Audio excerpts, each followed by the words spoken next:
Alrighty. Is this live right now? Is it decided to go live and didn't even tell me?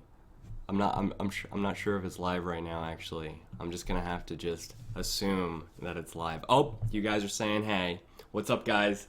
So YouTube does this thing where whatever you want to do, it decides to do the opposite. So you gotta trick it out and do the opposite, and then hopefully it does what you wanted to do originally. So that's what I was trying to do here. It's terrible with technical difficulties, which is awful, but it's okay. We got past it together. So I'm doing a first listen for those of you who are just now joining to the BTS Wings album, and I'm going through the songs one by one. We're going to try to get through all of the album today. I did the first 3 yesterday, doing the rest of them now, which is like another 12.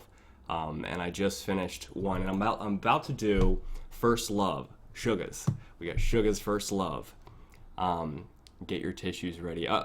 So I got a feeling about this one. Well, luckily I have some tissues over here, so just in case. I don't think I'll need them, so I'm gonna push them all the way over there. But we'll see what happens. I mean, I really needed it with Begin, but I wasn't prepared for that. So here we go. Without further ado, I'm just gonna go right into BTS Wing Suga's First Love.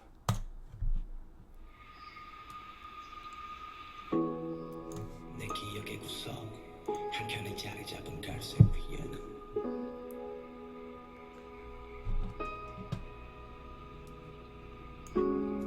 어릴 적 집안의 구석 한켠에 자리 잡은 갈색 위에는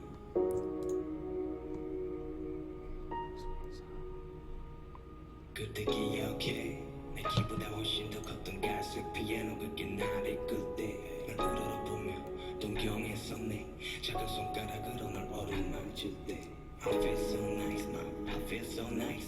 그쳐선 가던 대로 꺼냈던 건반 그때 너의 의미를 몰랐었네 바라보기만 해도 좋았던 그때 기억해 초등학교 무렵 내 키가 너의 키보다 더 커졌던 그때 그토록 동경했던 널 등한시하며 밀고 갔던 건반 그 위 먼지가 쌓여가며 망치됐던 네 모습 그때도 몰랐었지 너의 의미 내가 어디 봐 넌 항상 그 자리 지켰으니 그런 데까지 마지막 Dang, yo.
August D all over again, yo.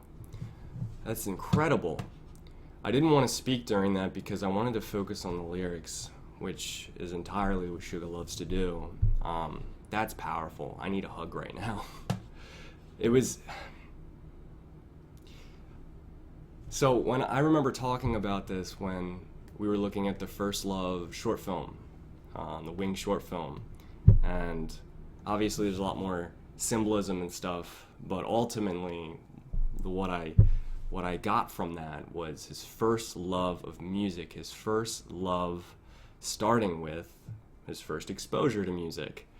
And I know from what you guys told me, he plays the piano. He's played it from a young age, which I did not know that until you guys told me. I always thought he was just like the hardcore badass rapper of the group, but no, he started out with a passion for music, and that sets the foundation for where he's going to go in the rest of his life. That sets the foundation for himself as an artist, not just a performer, because ultimately, when you take everything away, you got to wonder what's left. And typically, that's your foundation. And he built his foundation on his love of music. And I see this song sort of detailing through his own eyes his view of music and his relationship to his first love of music as he grew up, as he matured through the years. Starting from such a young age, it's one of his first memories when he looks across the room and sees the brown piano on the floor. And that's amazing that you can have a first love and connect it to one memory. It's called an anchor point, and it's typically the strongest emotional response built off of those memories. It's crazy. I could walk through these lyrics for hours. I'm just gonna start reading a couple of them. I remember, okay, that moment when way taller than my height. So this piano was taller than him at this point. Wow, so he was a little dude, a little bro. He was able to talk though.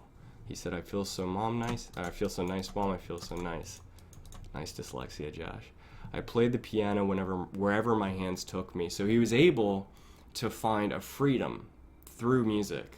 He was able to play wherever his hands took him. That was sort of his own internal love of music and the aspects of love, which in a lot of cases is freedom.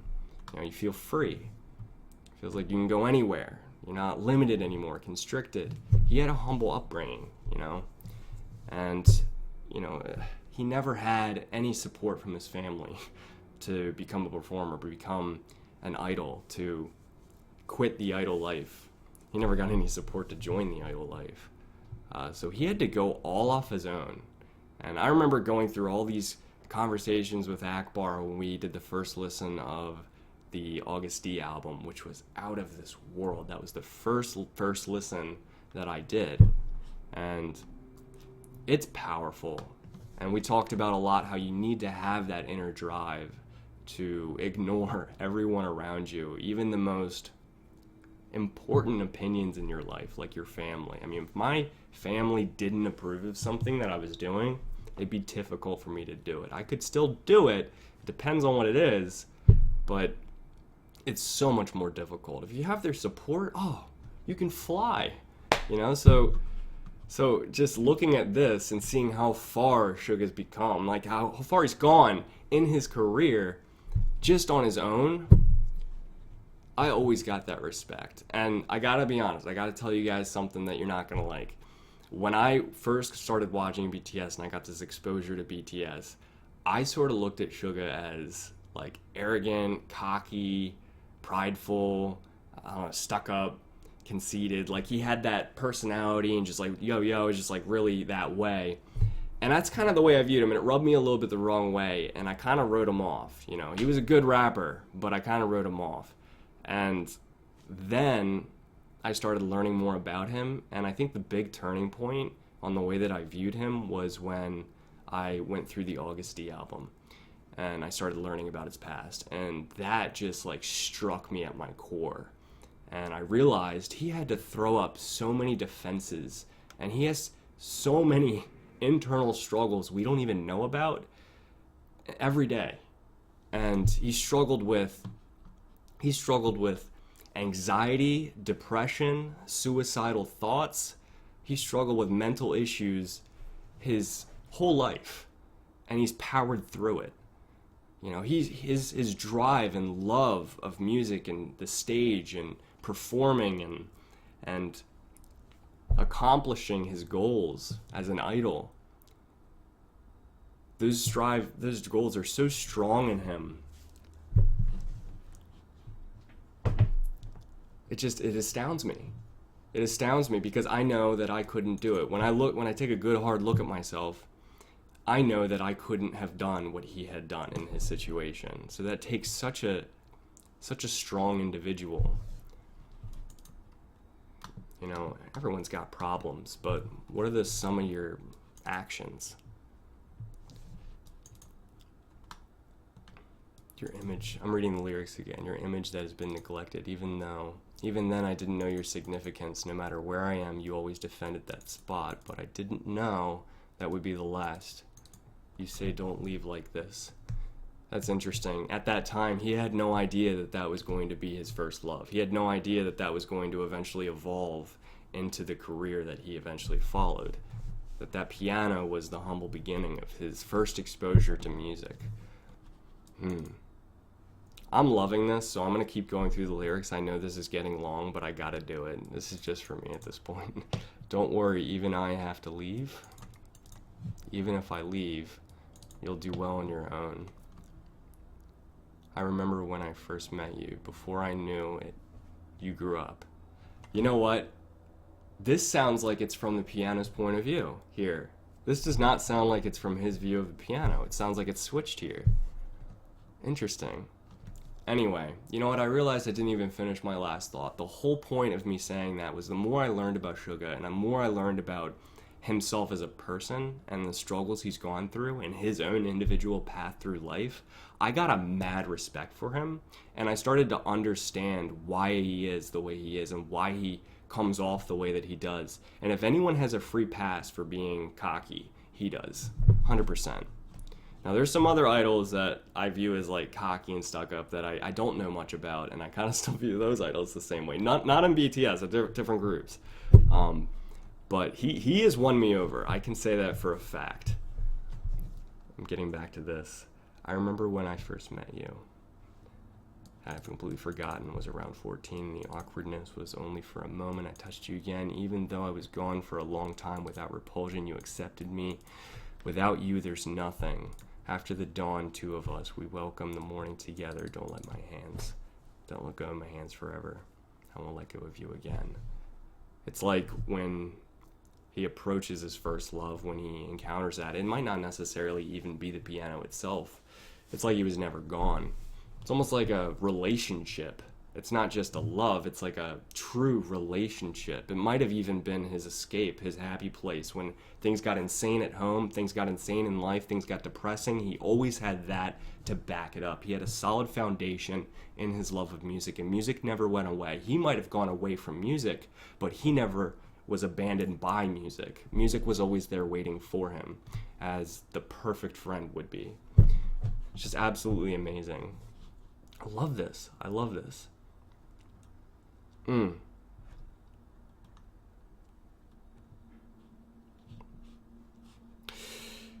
reading the lyrics again. I remember back then when I was fed up and lost. Back then when I fell into a pit of despair, even when I pushed you away, even when I resented meeting you, you were firmly by my side. You didn't have to say anything. So don't ever let go of my hand. I won't ever let go of you ever again. My birth and the end of my life, you'll be there to watch over it all.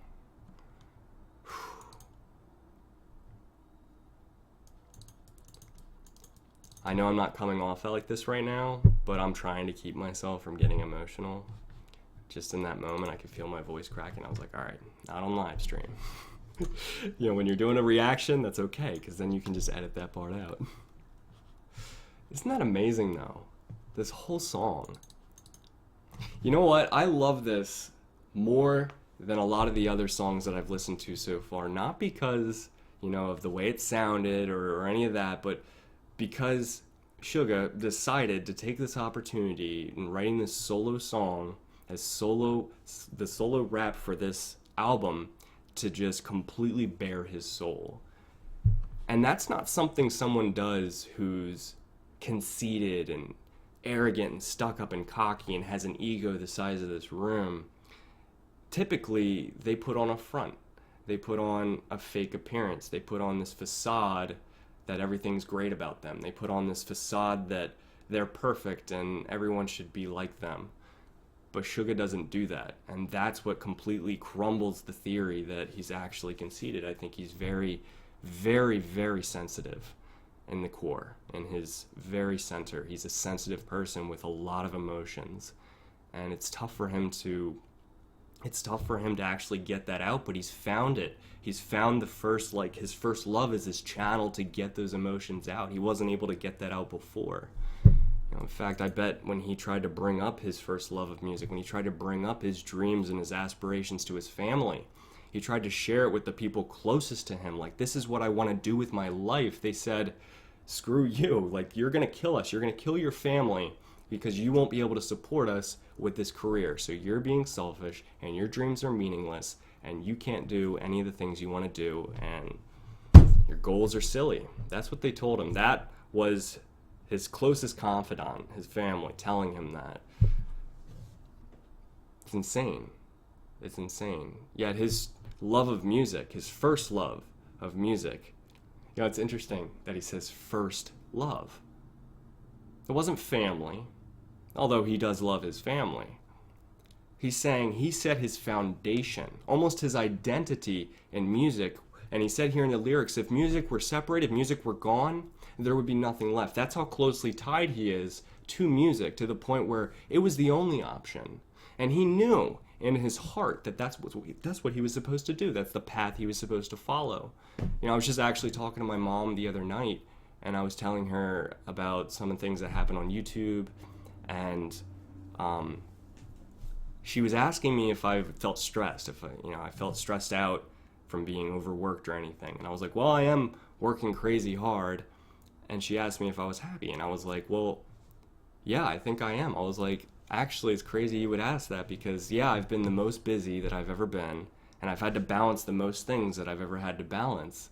And sometimes it feels like there's so much going on and there's so much stress that I'm going to lose my mind, but I'm having the absolute time of my life right now. And I feel like with my skill set, with the things that I'm good at, this is what I'm supposed to be doing. I love making videos. I love talking about music. I love going through symbolism and meaning and theory and dissecting lyrics, and this is what I love doing. Right now, in this moment, I feel so happy. I love doing this. It feels right, almost like when he's on stage, and when I saw him at KCON New York 2016, a few months ago, over at the Prudential Center, he was in the moment, and he was so fulfilled in that moment.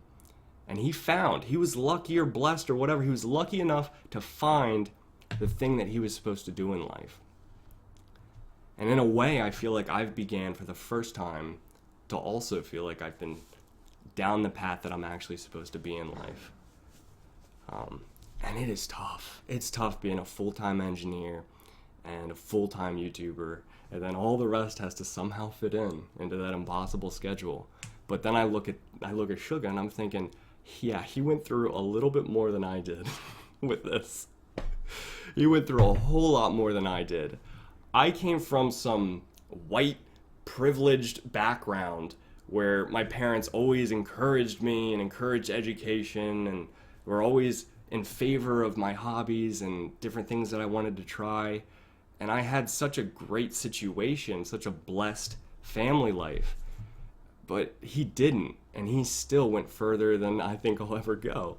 So I use him as an inspiration, almost as a wake-up call, right? Like almost like a rude awakening where it kind of knocks you, and you immediately just go like, whoa, yeah, I'm a huge pussy. That's like what I think. And then it makes me remember that there are people that are going through so much worse and they come out so much far ahead. So what's the difference there? The difference was the individual and what they set themselves internally as. What was their internal compass? His has always been pointing north, and north has always been his first love. His first love has always been music, and he never forgot that. And because he stayed true to his internal compass set on north all the time, he was able to go and become what he was supposed to become. And I just hope that I'm able to do that one day. I feel like right now I am happy and I feel fulfilled, but there's so many more goals that I'm trying to reach. And the one thing I do want to try to not have happen is to lose myself in this drive to get to those goals, because I remember going through August D, and boy, did he have some pretty rough things to say about his goals and how it completely consumed him and how I feel like he got lost in it. And just the drive you would need to have to get to his level of success, to train as hard as he's trained, to be any of the members of BTS. Imagine just the hard work and the dedication that goes into that. It's insane. It's insane. It speaks to me. Anyway, I'm monologuing. This whole time I've been monologuing, I have been reading your guys' comments. You guys love this song equally as much as I did. It's really interesting. Okay, someone keeps saying that. I've heard this so many times. Josh would be good friends with Rapmon. Why specifically Rapmon? Like, I see that in the comments. I see that during the live streams. Like, I thought it would make more sense, like, because I'm saying this about Suga, like it would be about Suga. But maybe you guys know more about... I don't know much about Rapmon at all. All I know is that he has an extremely high IQ, and he's an amazing rapper. That's what I know about him. I feel like I know the most about Suga, even though my bias is Jin. Anyway, Rapmon thinks like you. Well, I appreciate that. That's a huge compliment because I look up to him as someone who's extremely deep thinking, extremely intelligent, more than I'll ever be. So that means a lot. Anyway, I'm reading your guys' comments again. Sorry, I just got in live stream mode. I need to remember I'm doing a first listen. But yeah. I should probably call it off here. My timer thing broke. I don't know how long this has been going or how many people are watching. It says 337, but that might have been from the last live stream. Who knows? I need to like reset my browser because YouTube is terrible. Anyway, thank you guys so much for watching. Thank you for watching and participating with this first listen live stream to the BTS Wings album. I will definitely continue going on this and to the rest of the album. I'm going to keep going and just go through the whole thing. I'm hopefully going to get through the entire album today. That was my goal. It has taken longer than I thought because I'm just getting so much into it. I have so much to say about it. But I'm just going to go ahead and go into the rest of it. So without getting too much into it, I love you guys. I'm going to take a 5-minute quick break to get some water, bring up the next song, and I will see you guys in about 5 minutes. Peace.